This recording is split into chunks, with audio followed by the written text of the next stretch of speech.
하나님 말씀을 전하기 전에 저희들이 사는 이 미국 땅이 모든 것보다도 전 세계 모든 민족들 가운데 뚜렷하게 구별되는 것이 바로 이 추수 감사절이 되겠습니다. 첫 번 추수 감사절이야 지금부터 399년 전, 즉 믿음의 조상들이 이 땅에 발을 디딘 후 그 다음에 11월 달에 시작이 되었지만은 발을 디딘 해는 올해가 400주년이 된 해는 1620년 12월이었습니다. 그래서 보스턴, 매사추세츠에서는 플리머스가 거기 있으니까 Forefathers Day라고 해서 12월 22일 해마다 자기들은 필그림 도착하신 날을 기념하는 할러데이로 아직까지 지키고 있습니다. 죄가 번영한 보스턴이지만 아직까지 미국이란 그 특징을 저버리지 않고 있는 것은 감사한 일이지요. 연대 정치외교 교수였던 이충근 박사님이 그 이야기를 한 적이 있어요. 민족이란 말을 할 때는 보통 피를 생각을 해서 전 세계 모든 나라들이 우리는 조상이 같은 피를 가진 것이므로 민족이라고 부르는데, 유일하게 미국만은 민족이다, 네이션이라고 부를 때 조상의 피는 다 다르나 후손들의 피는 같다. 그리고 조상들의 문화와 언어는 달랐지만 후손들은 3, 4대 가면 다 같은 언어와 문화를 가지고 있다고 정의를 내렸습니다. 참 의미가 있는 정의입니다. 또 그 민족이란 단어가 세계 정치학사에서 받아들여집니다. 미국 땅은 같은 민족이다. 피가 다 다른데 조상들이, 그러나 손자대에 가서 3대쯤이 내려가면 다 같은 언어와 문화를 나누고 같은 가치관을 가지게 되어 조상들은 다르나 자손들은 같아지는 한 민족이라고 정의를 내렸습니다. 400년 전에 영국 땅에서 이미 퀸 엘리자베스나 그 후계자인 킹 제임스 1는 로만 캐톨릭에서 벗어났지만은 교회 머리를 교황 대신에 왕 자신으로 잡아넣는 오류를 범하였습니다.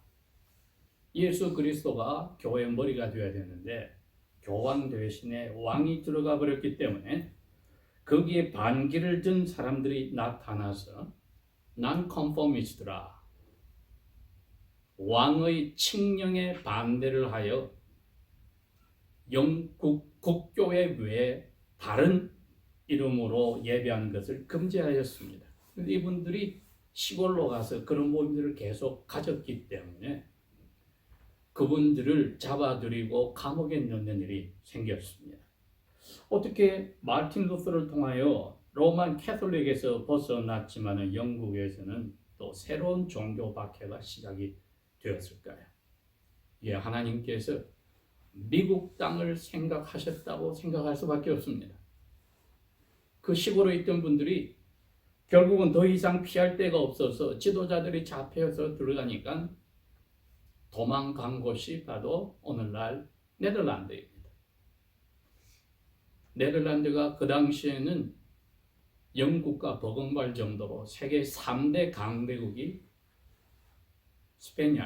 스페인과 네덜란드와 영국이었습니다. 왜? 배를 가지고 전 세계를 돌아다니면서 무역을 하고 식민지를 만드는 각축장이었기 때문이죠. 네덜란드 엠스테르담이 그래도 여유가 있다고 사람들이 거기를 피난을 갔는데 너무나 문화적으로나 여러 면에서 자기들이 지키는 순수한 것과 다른 모습들이 보여서 시골로 옮겼습니다. 그 시골이 라이든입니다. 프리 유니버시티가 있는 라이든으로 옮겼어요. 거기는 그래도 이미 잔 켈빈의 영향을 받은 개혁 교회들을 많이 세워놓았기 때문에 신앙의 색깔이 비슷하여 언어는 영어를 쓰지만은 그 네덜란드 시민들이 그분들에게 보금자리를 마련해 주었습니다. 그런데 스페인이 네덜란드와 평화협정을 맺었다가 평화협정을 깨워버리는 일이 생기면서 다시 캐톨릭이 네덜란드를 압박하는 때가 되었습니다. 엎친 데다 덮친 격으로 영국에서는 킹 제임스가 다시 자기 나라의 배반자들을 내어놓으라고 네덜란드에 협박하는 일이 생겼습니다. 그런 이분들이 이제 사면 초가가 되어서 자기의 신앙을 더 이상 지키기 힘든 자리까지 들어갔습니다.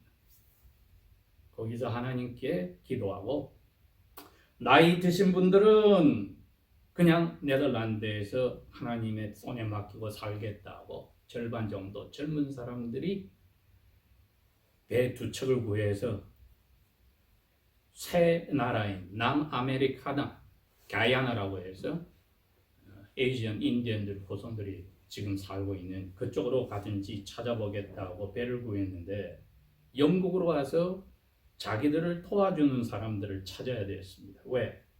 다 북아메리카나 남아메리카라고 하면은 영국 국왕의 식민지하에 있으니까 나라에서 허가를 해줘야 됩니다. 영어로 패턴트라고 그랬어요.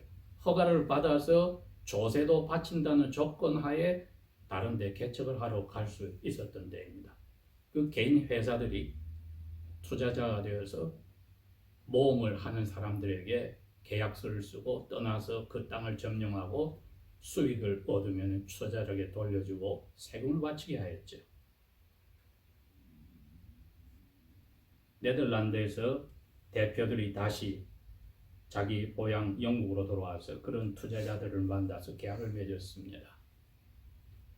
출발하는데 중간에 스피드웨이라는 60톤짜리 작은 배가 문제가 생겨서 할 수 없이 그 배는 포기하고 그 배 있던 것 같이 옮겨서 큰 배 하나로 간 것이 121명이 타고 간 메이플라워가 됐습니다. 기록에 보니까 1620년 9월 16일 날 출발하여서 플리모스가 보이는 그 해안으로 와서 바다 멀리서 약 2개월을 지내는데 거기에 닻을 내려놓은 것이 1620년 11월 9일이라고 되어 있네요. 그러니까 약 65일 동안 항해를 하고 항해하는 동안에 선원 한 사람이 죽고 어른 한 사람이 죽고 그리고 어린애 남자애가 하나 태어났다.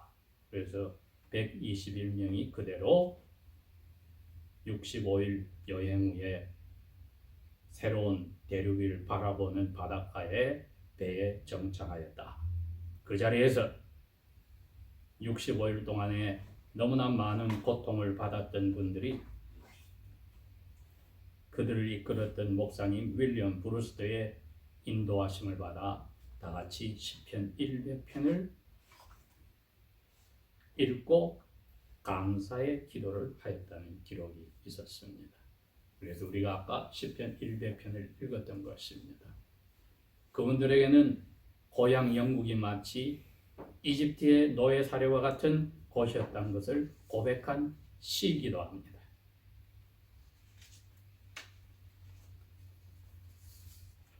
이제 저희들이 오늘 아침 읽을 하나님의 말씀은 구약성경 요나가 되겠습니다. 요나 제2장이 되겠습니다.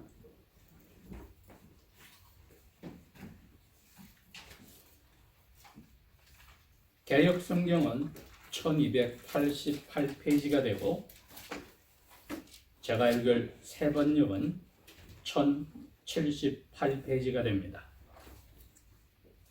요나 제2장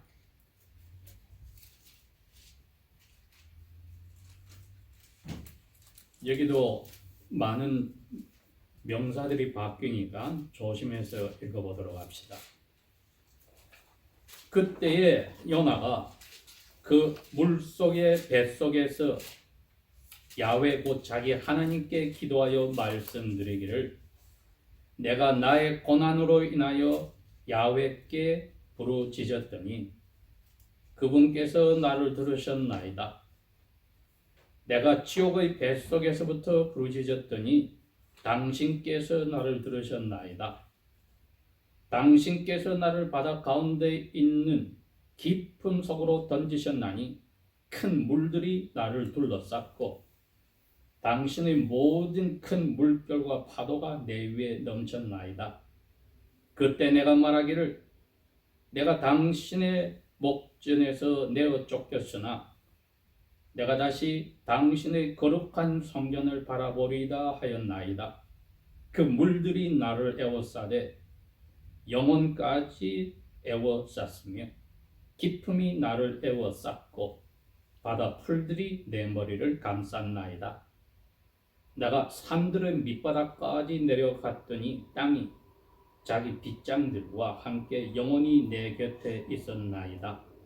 그러나 오 야훼여 나의 하나님이시여 당신께서 내 생명을 그 썩어지는 것으로부터 끌어올리셨나이다.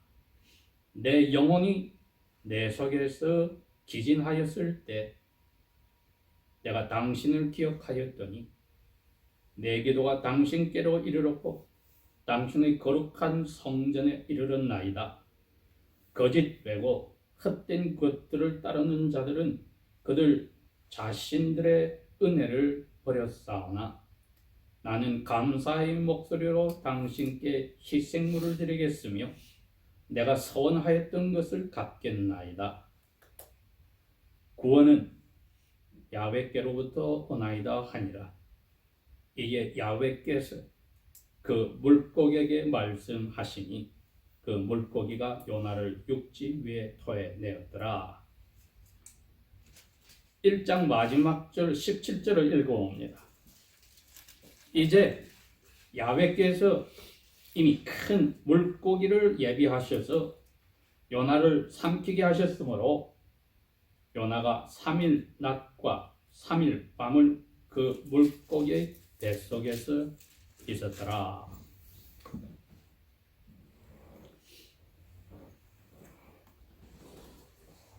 요나에 대해서는 저희들이 특별히 성경에서 요나 이 예언서 외에 많이 밝혀진 데가 없습니다. 성경에 겨우 밝혀졌다고 하면은 열왕기상에 그리고 예수님 자신이 제자들에게 말씀하실 때 요나가 실제 역사적 인물이었다는 것을 분명히 밝혀주고 있습니다.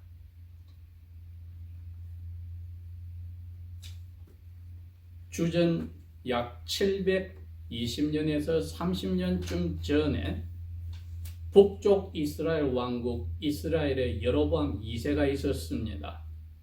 그때 요나가 그 나라의 선지자로서 야훼 앞에 예언을 받은 것이 그 나라 백성이나 여로보암 2세가 가장 악한 왕들 중에 하나이고 가장 자기가 살고 있던 그 세대가 야훼 대신에 이방 신들을 섬기고 산당에 가서 향불을 태우는 야훼 명령에 모조리 반대하는 자리에 있었음에도 불구하고 야훼 명령에 따라 북쪽 가장 강대적인 시리아를 물리칠 뿐 아니라 바닷가에 있는 다른 민족들에게서 조상들이 빼앗겼던 모든 지경들을 넓혀서 옛날 고토를 회복한다는 참 멋진 희망찬 예언을 하였습니다. 그리고 그게 그대로 다 이루어졌습니다. 그러니 여로보암 2세는 초대 왕이었던 여로보암처럼 악하였음에도 불구하고 야훼께서 무슨 이유이신지 모르지만 갑자기 북쪽 이스라엘을 강대국으로 만들어 버렸습니다. 요나는 그 경험을 한 사람입니다. 그런데 1장에 보면은 야훼의 말씀이 아맛대라고 하는 사람의 아들 요나에게 와서 말씀하셔서 저 큰 성읍 닌웨로 가서 그 성읍을 향하여 부르짖으라. 왜냐하면 그들의 악함이 내 앞에 이르렀기 때문이라 하시니라. 이렇게 이야기를 했습니다. 근데 여러분, 우리가 생각해야 될 게 요나는 이러한 사악한 일이 너희 성 가운데 있으니 회개하라고 야훼께 명령을 받았을 때에 정상적인 사고를 하는 선지자라면 야훼시여, 그러한 복음 선포는 이 땅 우리 이스라엘 백성에게 해야 되지 않습니까? 먼저 이렇게 해야 됩니다. 죄가 가득하고 이방 신들을 섬기기 바빠서 야훼의 화를 불러일으킴에도 불구하고 이 나라는 잘되게 하셨는데 이걸 그대로 두지 말고 이제 회개해서 야훼께로 돌아오라고 이야기해야 되지 않습니까? 이렇게 질문이 나와야죠. 그런데 니느웨로 가서 그 니느웨 성읍이 가장 사악한 자리에 있으니 회개하라고 외치라 했을 때 요나는 그걸 마음에 어떻게 받아들였는가? 이런 거 어떻게 받아들였을 것 같습니까? 4장에 가니까 그 말이 나오네요. 4장 2절에 내가 야훼께서는 은혜로우시고 자비가 가득하시고 화내기를 천천히 하시며 인자심이 크시고 사람들에게 재앙을 내리는 것을 기뻐하지 아니하시는 야훼이신 것을 내가 고국에 있을 때 이미 알았나이다. 이렇게 이야기를 합니다. 이건 자기가 익히 아는 구약 성경의 모세오경에서 말하는 야훼 성품을 안다는 것도 있고 자기가 지금 살고 있는 죄악 가운데 가득한 이스라엘 땅이 야훼의 저주를 받아 멸망에도 마땅한데 전쟁에 사로잡혀도 마땅한데 전염병에 완전히 휩쓸려도 마땅한데 메뚜기나 병충해로 인해서 망해도 마땅한데 사나운 들짐 등에 의해서 잡혀먹어도 마땅한데 강대국을 만들어 주신 것을 보면은 야훼께서는 은혜로우시며 긍휼히 여기시며 화내기를 천천히 하시며 죄 용서하시는 인자가 크시고 사람들에게 어려운 재앙을 내리기를 기뻐하지 아니하신다는 것을 알았다는 겁니다. 이건 여러분 지금도 마찬가지입니다. 출애굽기 33장과 34장에 야훼께서 금으로 애굽의 모습인 송아지를 만들어 놓고 애굽신 대신에 이름만 야훼로 바꾸고 그 앞에 절하는 백성들에게 야훼께서 벌내리려 할 때에 야훼 자신이 모세에게 이야기했습니다. 나는 선하고 자비하고 죄 지은 자에게 죄를 갚기를 원치 않는다. 이게 야훼 성품입니다. 요나는 그걸 알고 있습니다. 그러니 시리아보다도 더 큰 강대국, 고대 역사를 보면 BC 2500년부터 BC 609년까지 바벨론 왕국에 사로잡히기 전까지 있었던 나라가 아수르입니다. 그 아수르의 수도인 오늘날 이라크의 티그리스 강의 오른쪽 편에 있는 모술 맞은편에 있는 곳이 니느웨인데 거기 가서 즉 이스라엘을 노리던 시리아를 우리가 이제 이겨서 땅을 찾았으니 시리아에 있는 진짜 강대국인 아수르의 수도에 가서 그들에게 회개하라고 외치면은 야훼의 이 은혜로우시고 긍휼히 여기시고 분노를 더디하시고 인자심이 크시고 재앙을 내리기를 기뻐하지 않으시는 것이 그대로 그 사람들에게 전달이 된다면 그 사람들이 회개할 것을 요나는 아는 겁니다. 1장 1절에 요나는 아버님 이름이 아마타이였습니다. 아마테. 히브리 말의 아마타이가 뭡니까? 진리, 트루, 진리. 진리의 아들이 진리를 말하라는 명령을 받았는데 무엇을 싫어했느냐? 진리가 진짜란 걸 알았어요. 야훼께서 회개하라며 회개하라는 말을 하면은 사람들이 회개해서 용서받을 것을 알았어요.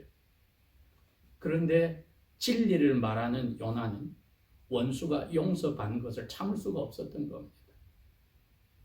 예수님이 그래서 네 원수를 사랑하라는 말씀을 주님이 주신 이스라엘 모든 계명의 2대 계명 중에 하나라는 겁니다. 너 이웃, 그 중에 특히 원수를 너 몸처럼 사랑하라. 이거는 용서한 걸 넘어간 거죠.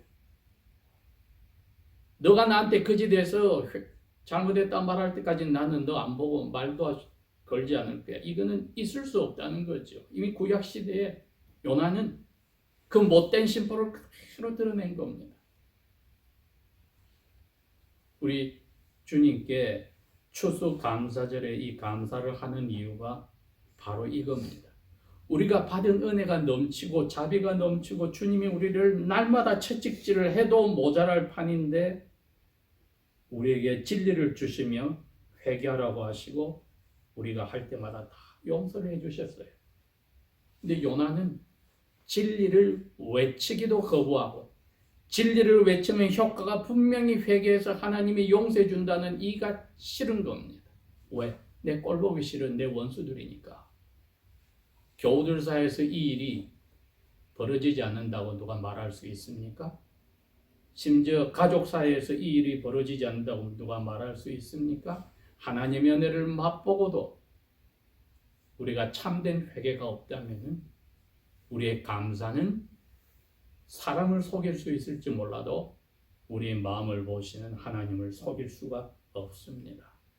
제가 오늘 제목을 야훼께 모든 일에 감사라고 붙인 것은 회개를 전제로 할 때 진정한 감사가 나온다는 것입니다. 왜? 진리의 아들이라는 사람의 이 모습을 왕궁에서 왕에게 나라가 잘 된다고 예언하고 그대로 되었을 때 대접받던 요나가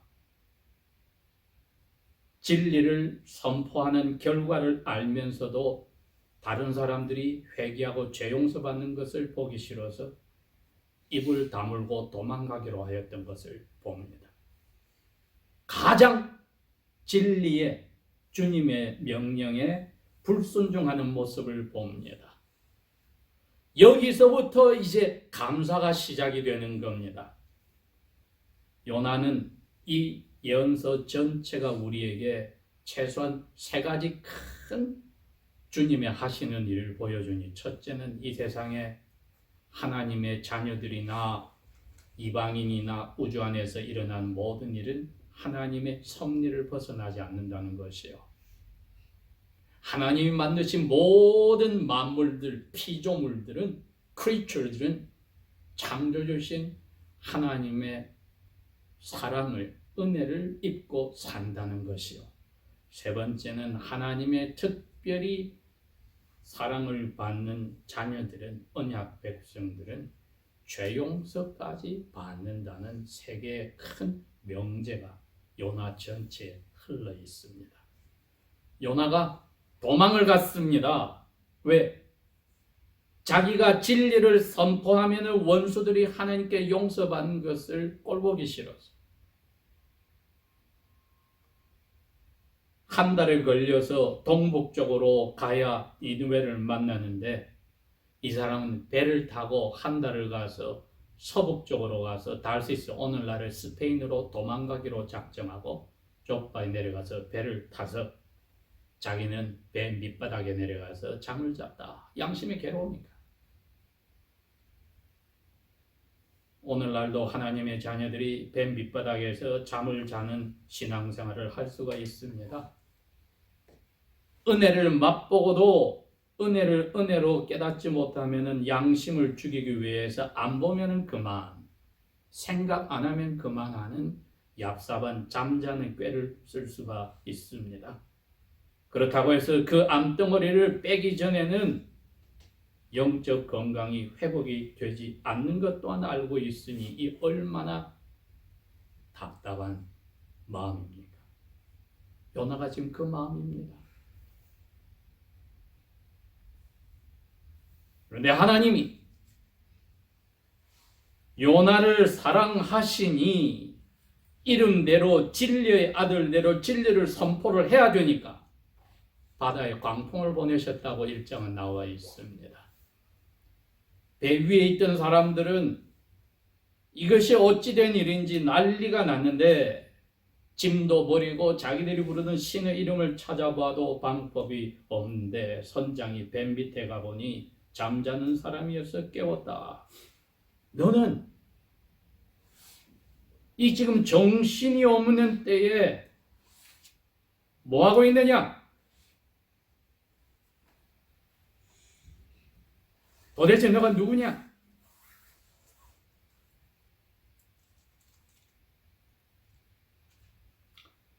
나는 야훼 눈앞에서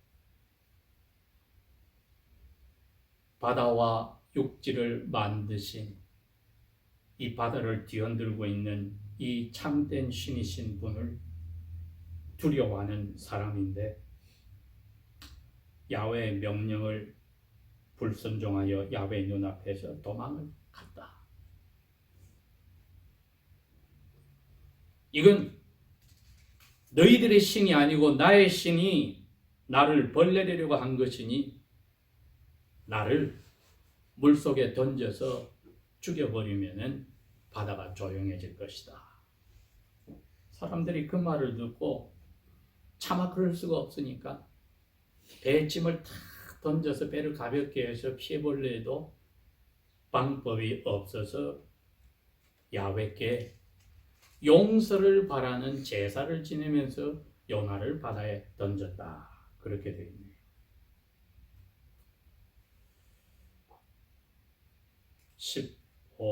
14절입니다. 야훼께 그들이 부르짖어 말씀드리기를 오 야훼시여 우리가 야훼께 간구하니 우리가 야훼께 간구하오니 이 사람의 생명 때문에 우리로 하여금 죽게 하지 마옵시고 무죄한 피를 우리에게 돌리지 마옵소서. 오 야훼시여 야훼께서는 야훼께서 기뻐하시는 대로 행하셨나이다 하고 요나를 들어 바다에 던졌더니 바다가 잠잠하여졌더라. 이제 야훼께 매를 맞아서 바다에 던져져서 죽어버리면은 자기의 아팠던 양심이 깨끗하여지니 사람들 앞에 벌써 당당하게 야훼 이름을 고백하고 자기 잘못을 고백했으니 이보다도 아름다운 회개가 어디 있습니까? 이게 이루어져 버렸습니다. 그러니 자기는 이제 바다에 떨어져서 밑으로 내려갑니다. 계속 내려가고 있는데 야훼께서 17절에 큰 물고기를 준비하셔서 야훼를 바다 밑바닥에서 삼키게 하셨다. 그렇게 되어 있네요.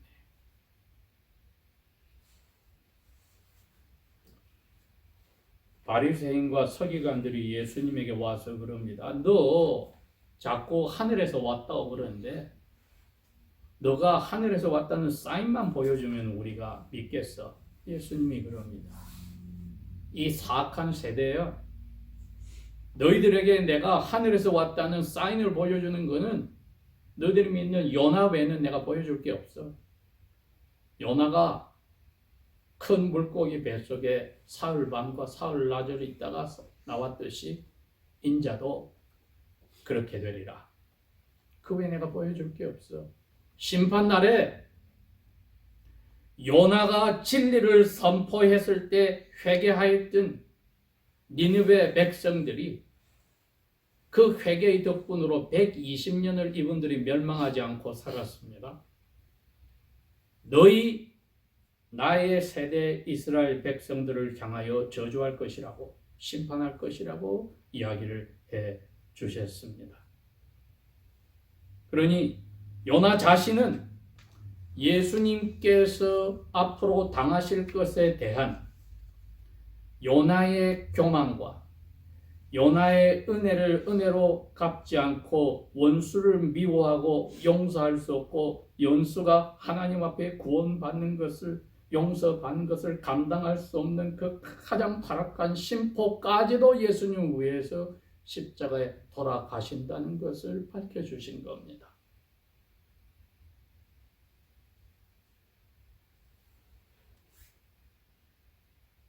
요나가 바다 밑에 깔아앉아서 죽을 줄 알았더니 큰 물고기 뱃속으로 들어갔습니다. 그때부터 감사의 찬송이 터쳐나옵니다. 뱃사람들에게 자기의 죄를 고백하였을 때 하나님께서는 이미 요나의 죄를 용서하여 주셨습니다. 그리고 마지막 채찍질은 바닷물을 먹고 가라앉아서 죽으러 내려갈 때까지 두셨다가 건져 올려서 그 회개에 대한 용서의 표현으로 물고기 뱃속에 넣어 주었던 겁니다. 그때야 요나는 용서받은 것을 이제 뼈저리게 느꼈을 때 감사의 찬송이 터쳐 나오기 시작합니다. 내 고난 때문에 야훼께 부르짖었더니 그분께서 나를 들으셨나이다. 내가 가장 바다 밑 산봉우리의 뿌리가 되는 그 밑에까지 내려가서 부르짖었더니 내 기도를 들으셨나이다. 하는 것이 반복해서 계속해서 3절까지 계속됩니다. 야훼 모든 큰 물결과 파도가 내 위에 넘쳤는데 야훼께서 그 속에 나를 던지셨는데 내 기도를 들으셔서 이 큰 물고기 뱃속으로 들어가게 하셨나이다. 그런데 4절에 감사의 표현이 이렇게 나왔습니다.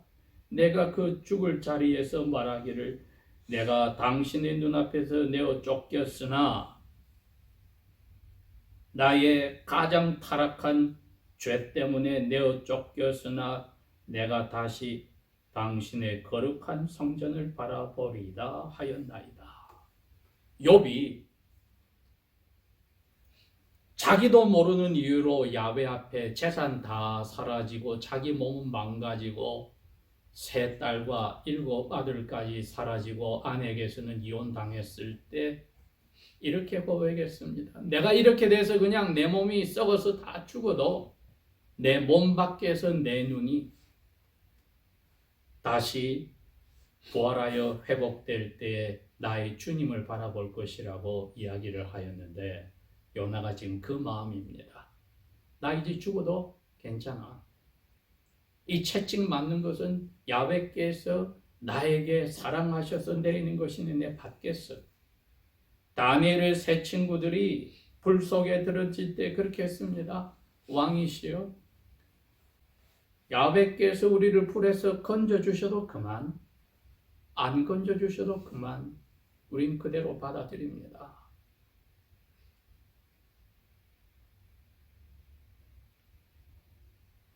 그러나 나는 내 영적인 눈으로 남쪽 유다 왕국에 있는 예루살렘에 있는 성전에 내가 가보지는 못해도 그 성전을 바라보리이다. 죄가 가득한 북쪽 이스라엘에 살면서도 죄 가득한 것을 눈 감아주고 강대국으로 만든 야훼의 크신 자비를 벌내리기를 더디하시고 우리에게 화를 재앙을 내리기를 기뻐하지 않으시는 야훼의 인자하심과 은혜로우심을 알기 때문에 제 그 성전에서 야훼께 예배하기를 저는 영적 눈으로 지금 바라보고 있나이다.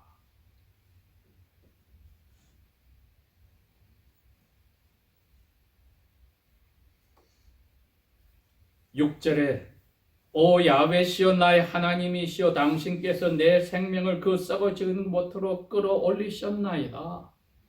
자기는 건짐을 받았기 때문에 회개의 기도에 대한 답을 받았기 때문에 이렇게 할 수 있는 겁니다. 왜? 바다 가운데서 바닥에서 죽어야 되는데 뱃속에 넣어서 살려주셨기 때문에 이 감사의 찬송이 나왔습니다.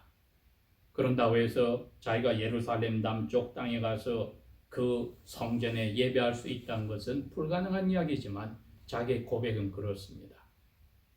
영적 눈이 떠진 겁니다. 내 영혼이 내 속에서 다 힘이 빠져서 이제 물 마시고 죽는구나 했을 때 내가 야훼를 기억하였더니 내 기도가 야훼께 이르고 야훼의 거룩한 성전에도 이르렀나이다.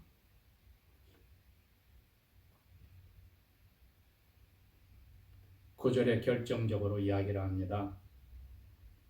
나는 감사의 목소리로 당신께 희생물을 드리겠으며 내가 어떻게 해주시면 이렇게 하겠습니다 하고 서원하였던 것을 이제 갚겠나이다.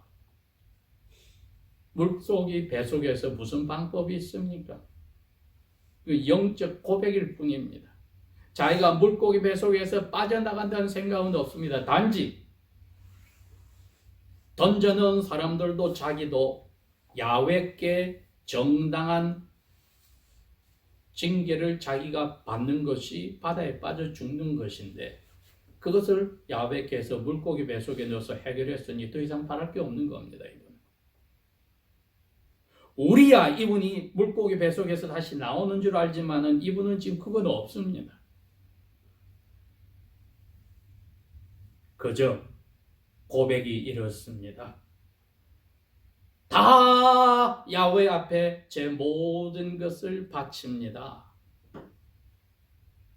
서원을 갚겠나이다. 물고기 뱃속에서 건져 주십시오가 아닙니다, 여러분. 모든 일에 감사는 우리가 야훼께서 내리신 채찍을 받고 이게 은혜 가운데 나를 채찍을 치셨다는 것을 깨달았으면은 거기서 우리가 감사로서 아버지 앞에 드리면 됩니다. 욥이 다시 병이 나을 것은 생각을 안 했습니다. 다시 몸이 회복이 되고 다시 젊은 여자를 만나서 다시 결혼하고 다시 7 아들과 3 딸을 만나고 모든 재산이 다시 2배로 늘어날 것은 생각도 하지 않았습니다. 내 몸이 썩어서 없어졌지만 내 몸 밖에서 나는 부활 때 나의 구속주를 바라볼 것입니다. 그 고백이 채찍 맞은 제일 밑바닥에 있을 때 나오는 감사의 기도였는데 여러분 우리가 그 자세를 가지고 있을 때 감사 못할 게 우리 가운데 일어난 아무리 어려운 일이라도 있겠습니까? 바다 밑바닥에 빠져서 죽는 직전에 물고기 뱃속에 넣어서 거기 영원히 살더라도 우리는 요나보다도 더 큰 감사를 하고 살아야 하지 않겠습니까? 이분이 9절 마지막에 이야기합니다. 야슈아 예수님은 구원은 야훼께로부터 옵니다. 그러니 예수님이 요나와 같은 체험을 내가 한 것 말고는 너희들에게 내가 뭐 더 그 좋은 것을 보여줄 게 있어. 너희들의 삶에 이러한 밑바닥에서 감사가 없다면은 기복신앙인 유대인들의 그 엉터리 신앙과 우리와 다를 것이 없다는 것을 오늘날 이야기하고 계신 겁니다. 이에 야훼께서 그 물고기에 말씀하시니 그 물고기가 요나를 육지 위로 토해내었더라. 이거는 야훼께서 하시는 섭리고 요나는 자기 머릿속에 감사의 기도를 바칠 데 없었습니다. 그렇기 때문에 사도 바울은 모든 일에 감사하는 것이 너희를 향하신 하나님의 뜻이라고 했습니다. 모든 일에 좋은 일에서가 아니라 굳은 일에서도. 또 빌립보 교인들에게 이야기했습니다. 걱정 근심하지 말고 모든 일에 감사함으로 하나님께 기도하라. 그러면 그 기도 다 들어서 너희들을 어려운데 건져주겠다. No. 너희들의 생각을 넘어가는 그리스도 안에서 하나님의 평화가 너희 마음을 사로잡으리라. 그게 답입니다. 기도하겠습니다.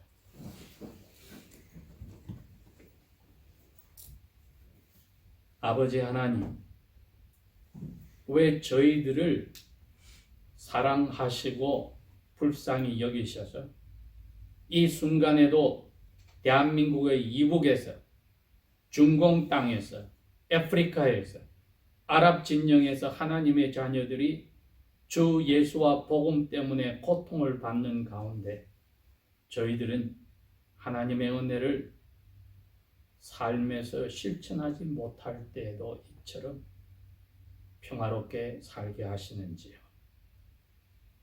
예수님 외에는 구원이 없음을 다시 한번 고백하며 예수님 외에는 우리의 감사가 다 보질없음을 고백하며 예수 외에는 우리가 하늘에서도 땅에서도 우리의 삶 속에 더한 만족이 없음을 고백합니다.